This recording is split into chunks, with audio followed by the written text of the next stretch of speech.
क्या बात कर रहे हैं? आप कौन होते हैं झूठे कहने वाले अल्फाज को मेरे जज्बात को आप कैसे कह सकते हैं? आप कैसे कह सकते हैं? बादशाह मौसम को कोई तकलीफ गुजर रही है या नागवार गुजर रही है, जज्बाती क्यों ना हो हुजूर? 40 लोगों की लाशें पड़ी हुई है अंदर हाउस है, उस मरकज में आप लोगों की जान नहीं बचा सके। आपके पास कोई निजाम मौजूद नहीं है कि यहाँ पे आग बुझाई जा सकती है। अगर ये आग गुल प्लाजा में नहीं, मेरे मुंह में खाक इस ऐवान में लग जाती, सुप्रीम कोर्ट में लग जाती, ऐवान सदर में लग जाती, वजीर आजम हाउस में लग जाती, गवर्नर हाउस में लग जाती, सीएम हाउस में लग जाती, तो क्या भी इतनी देर लगती? तो क्या भी इतनी देर लगती? आग बुझाने के लिए इतनी देर लगती? नहीं, क्योंकि वहां गरीब के बच्चे थे, दुकानदार थे, जो टैक्स देते हैं, जिनके टैक्स के पैसे से पाकिस्तान की मईशत का पहिया चल रहा है। तो ये आग अगर उधर लगती तो क्या इसी तरीके से इतनी देर में बोलते नहीं? इसका जवाब ये नहीं होता। फौरी तौर पे पूरी की पूरी पाकिस्तान की इंतजामिया आर्मी चीफ समेत सबके सब हेलीकॉप्टर लग जाते, आग बुझाने की मशीनरियां लग जाती।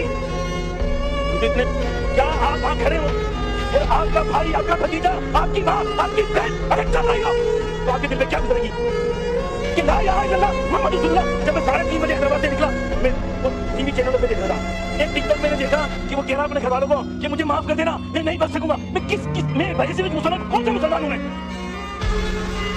आपके पास कोई ऐसा सिस्टम मौजूद नहीं है कि आपने कोई चेक एंड बैलेंस रखा होता है इस इमारत के ऊपर? कोई आप यहाँ पे उसकी इंप्लीमेंटेशन के बाद ये सवाल भी ना करें, ये सवाल करने में दोस्तों, आज हम बात करने वाले हैं कराची में होने वाले गुल प्लाजा सानेहा के बाद एक बहुत ही संगीन वाकये की, जिसमें इकरारुल हसन और पीपल पार्टी के ओहदेदारान के दरमियान झगड़ा हुआ। और यही वाकया इस वक्त सोशल मीडिया पर बहुत वायरल है, क्योंकि लोग ये सवाल कर रहे हैं कि एक अवामी मसले पर सवाल करना जुर्म क्यों बन गया। कराची में गुल प्लाजा सानेहा के बाद जब इकरारुल हसन वहाँ पहुँचे तो वे एक आम शहरी की तरह नहीं बल्कि मजलूम लोगों की आवाज बनकर वहाँ गए।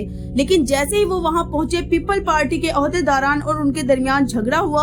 बात यहाँ तक नहीं रुकी, बल्कि इकरारुल हसन भी भड़क उठे और दोनों तरफ से बहुत झड़पें हुई। इकरारुल हसन ने वहाँ मौजूद लोगों के हक में आवाज उठाते हुए कहा कि अंदर 40 से भी ज्यादा लोग फंसे हुए हैं। उन्होंने कहा कि उनको फौरन निकाला जाए और साथ ही उन्होंने ये भी कहा कि अगर आग को बरवक्त काबू पा लिया जाता तो ये बड़ा सानिया न होता। लेकिन वहाँ मौजूद ओहदेदारान ने उन्हें कहा कि वो इस तरह बात ना करे, ऊंची आवाज ना उठाएं। हाउस है, उस मरकज में आप लोगों की जान नहीं बचा सके। आपके पास कोई निजाम मौजूद नहीं है कि यहाँ पे आग बुझाई जा सकती है। आपके पास कोई ऐसा सिस्टम मौजूद नहीं है कि आपने कोई चेक एंड बैलेंस रखा होता है इस इमारत के ऊपर? कोई आप यहाँ पे उसकी इंप्लीमेंटेशन के बाद ये सवाल भी ना करें, ये सवाल करने में अगर बादशाह मौसम को कोई तकलीफ गुजर रही है या नागवार गुजर रही है, जज्बाती क्यों ना हो हुजूर? 40 लोगों की लाशें पड़ी हुई है अंदर, जज्बाती क्यों ना हो? जज्बाती क्यों ना हो? क्या बात कर रहे हैं? आप कौन होते हैं झूठे कहने वाले अल्फाज को मेरे जज्बात को आप कैसे कह सकते हैं? आप कैसे कह सकते हैं? आप कैसे कह सकते हैं?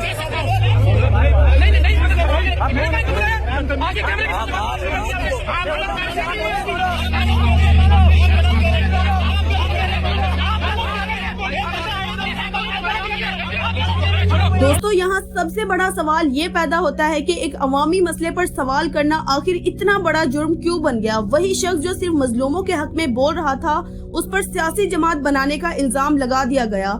ये वाकई एक बहुत बड़ा सवाल है कि अगर किसी ने जुल्म के खिलाफ आवाज उठाई तो उसे सियासत क्यों समझ लिया जाता है।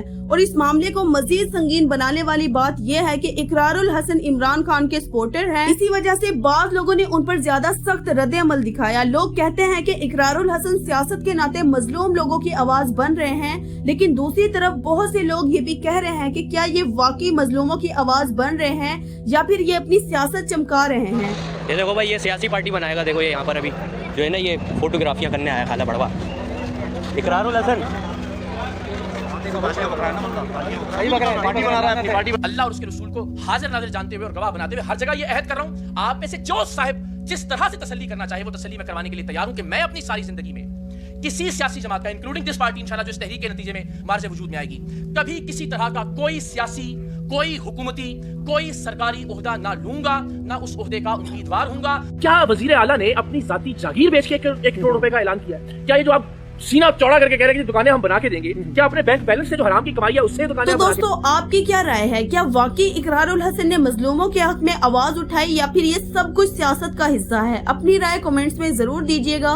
वीडियो को लाइक और चैनल को सब्सक्राइब करना ना भूलिएगा। मिलते हैं अगली वीडियो में, तब तक के लिए अल्लाह हाफिज।